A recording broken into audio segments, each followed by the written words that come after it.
Welcome into 5-Wide Fantasy. Today we're talking waiver wire targets for week 2 of the fantasy football season. There are so many players available on the wire right now that you could potentially look to add. When I was building out my list, I had like 19 players. I've trimmed this down to 10. I'm going to order them 1 through 10 in terms of how I would prioritize these players. That way I'm not just telling you to add them. I'll tell you exactly the order in which you should be looking to add these guys. Of course, some positions you might value a little bit more than others, and you have certain needs on certain positions. Certainly you can make your decisions that way. But if you guys do enjoy today's video, hit that like button. Would really appreciate it as well. If you hit the subscribe button, we'll be dropping this type of content all season long. Let's get to the top 10. We're starting at the wide receiver position. At number 10 is Romeo Dubose of the Green Bay Packers. He's 31% rostered right now in fantasy leagues. He led the team last week in targets and receptions. He posted 5 targets, 4 receptions for 26 yards. Found the end zone twice. Definitely was the big reason for his fantasy finish this week. And it is a player I am intrigued on, but he didn't actually lead the team in routes run. Him and Jaden Reed were tied for second. Christian Watson is obviously a player that has constantly dealt with this injury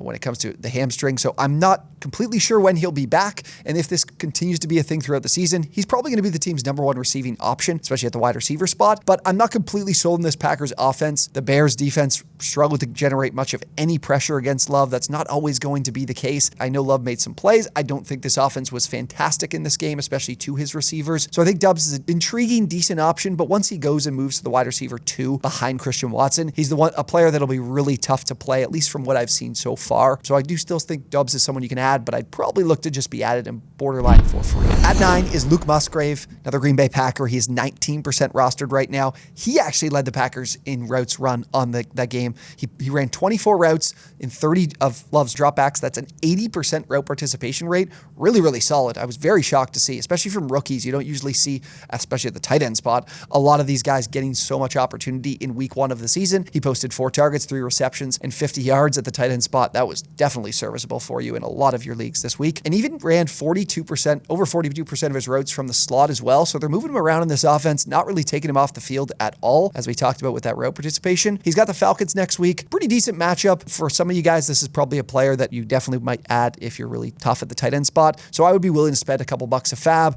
If you're in priority, definitely not someone that you spend in priority on. But at the tight end position, who knows where you're at? And Musgrave is definitely intriguing as a rookie too. At 8, got to talk about the quarterback position. We're covering each and every position here. Matthew Stafford, 29% rostered. He was the QB 17 last week, but if he threw just 1 touchdown, he would have been elevated all the way to quarterback 8 because he was 24 for 38 for 340 yards passing in week 1 against the Seattle Seahawks. This is a team as well that cannot run the football. They struggled immensely against a Seahawks unit that was not very good last season. 39 carries for just 92 yards. That was a brutal, brutal output from this team in week 1.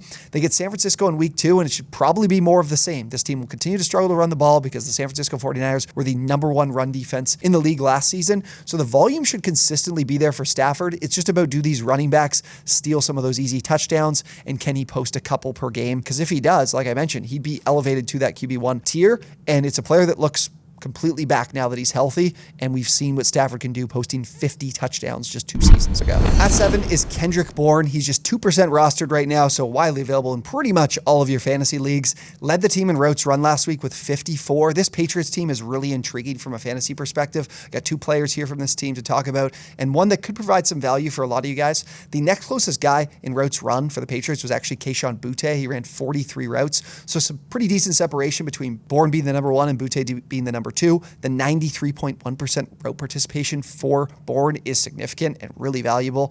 He had 11 targets, which of course led the team as well, was one of the top guys on the week in targets. And while he was running that many routes and out that consistently, Juju Smith-Schuster was rotating with guys like Romeo Dubose and Kayshon Boutte, like I mentioned, so he isn't as constantly on the field as Bourne is. And Bourne was with this team last season, so I think it speaks volumes to his rapport with Mac Jones. He posted 6 receptions, 64 yards, also found the end zone a pair of times too. A matchup with Miami in week 2 is not one to be too concerned about if you did want to play him, because I do think this Patriots team, with the offensive line not looking great, they could be throwing the ball a fair bit, and I trust Bill O'Brien as a much improved option for this Patriots team calling plays. At 6 is Hayden Hurst. He's just 11% rostered, another option at the tight end spot. He wasn't on the field as much as his receivers were. Terrace Marshall, Jonathan Mingo, and Adam Thielen as well, all had more routes run, but 64.3% route participation, still pretty solid solid for Hurst. And Hurst is a guy who led the team in targets, 7 targets, 5 receptions, 41 yards, and found the end zone. For a lot of these rookie quarterbacks, you can find the tight ends being that reliable safety valve type option for them. And that's kind of what Hurst was. And although he didn't run a ton of routes, 25.9% target rate, 24.1% target share, those are really solid, reliable numbers for you. A matchup with the Saints in week 2,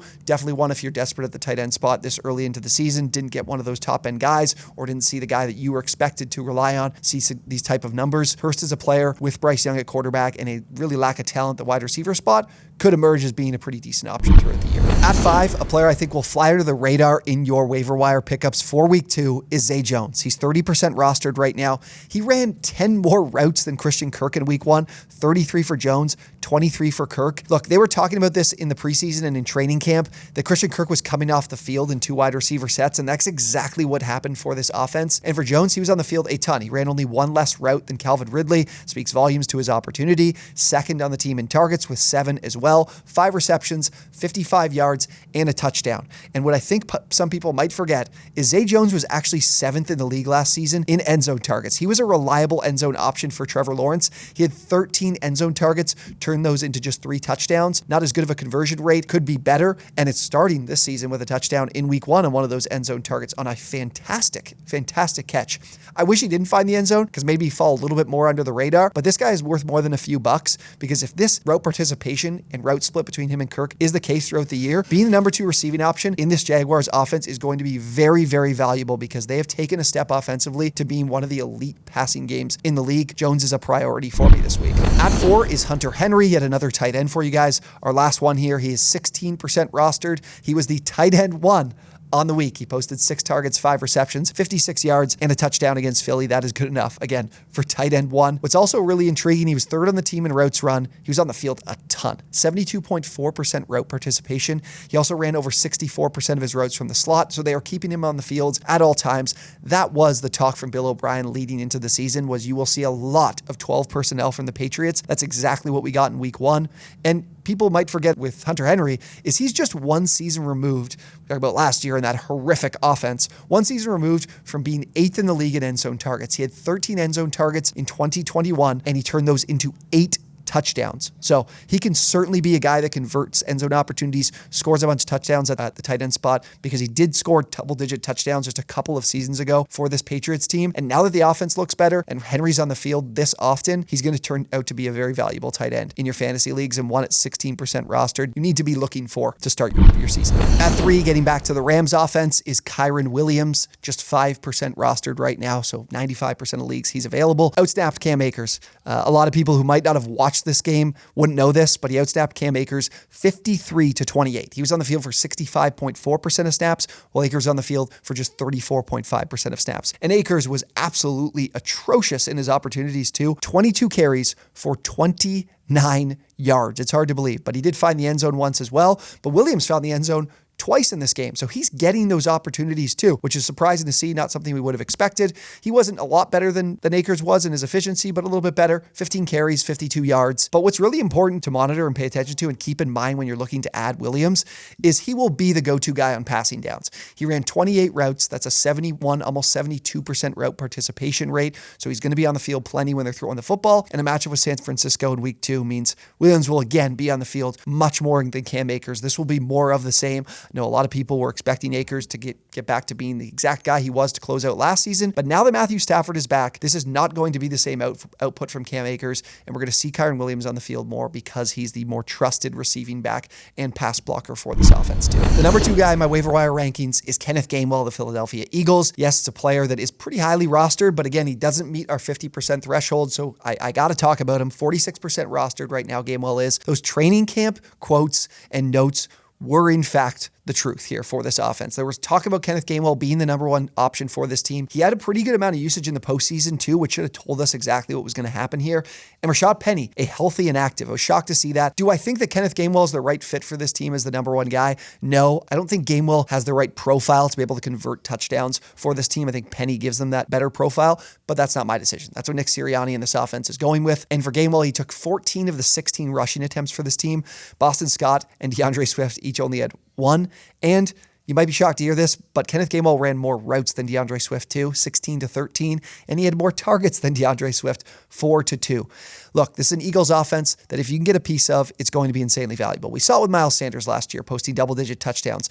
Kenneth Gamel has the opportunity here to do the exact same thing because I think this Eagles offense will continue to operate at a high level. The running backs are valuable for scoring touchdowns and touchdowns only. They do not target their running backs at a high rate in the receiving game. You're looking to get those easy touchdowns. It looks like Gamewell is in line to do that as this team's number one option. He's a player I'm definitely willing to spend 30% plus on my FAAB to add because of how valuable the Eagles offense is. And my number one add on the week is Puka Nacua of the Los Angeles Rams. He's 6% rostered right now, and man, did he have a fantastic start to his career. He was the wide receiver 8 on the week, posting 14 targets, 10 receptions, and 119 receiving yards. Didn't find the end zone, but still was a wide receiver 1 on the week. Tutu Atwell was actually second on the team in targets with 8. Atwell is a guy that's been in the league for a few years. I don't expect him to be a consistent option like Nacua is. Nacua had a 40% target rate and a 38.9% target share. He had a massive opportunity share in this offense and put it together in week 1. And quite frankly, he's running the majority of his routes from out wide and more than anyone else on the team. So what that tells me is that if this team gets into any 2 wide receiver sets, Nacua will be the guy that consistently is out there while guys like Van Jefferson, Tutu Atwell, Ben Skronik come off the field. This is the number one guy for as long as Cooper Kupp is gone. And Kupp is gone for the first 4 weeks of the season guaranteed. Who knows? This could be longer. This has been a problem for Kupp last season, now a problem heading into this season. It's a risk to be spending a decent amount of FAAB or spending the number one priority on him over a guy like Kenneth Gamel or Kyron Williams, but there is way too much upside and opportunity in an offense that I do think will struggle to run the football and will not be winning a ton of games. I know they won in week 1. That doesn't mean that this is going to be a really good team throughout the year. They've got a matchup with San Francisco in week 2. It makes Nacua a guy that you absolutely cannot be sitting because of the volume and opportunity he has. He doesn't get punished for Matthew Stafford throwing interceptions. This team's going to throw the ball a ton. Nacua is going to have tons of volume and opportunity in this offense as the number one guy. Look, he's a player I'm spending just as much as a guy like Kenneth Gamel on. 30-40%. I would be willing to do it because there's the chance and the upside of Kupp missing more time and Nacua being a guy that just turns into a waiver wire guy to an absolute superstar in fantasy football to start the season. All right, those are my top 10 waiver wire targets for week 2 of the fantasy football season. Yes, there's some players that I haven't mentioned. If I missed out on them, I'm happy to answer and give you any of my thoughts in the comments down below, so be sure to drop them. Didn't talk about a guy like Jacoby Myers, who had a fantastic week, but was just over that 50% threshold, and then also had a really scary head injury. I don't know what to expect from him if he'll be back anytime soon. He's not someone I'm willing to spend the priority or FAAB on because of that concern, but if he is a freebie ad, you could do it on Wednesday once the waiver wire runs. Guys, be sure to hit that like button and the subscribe button if you did enjoy the video. Would really appreciate it if you do, and as always, we will see you on the next one.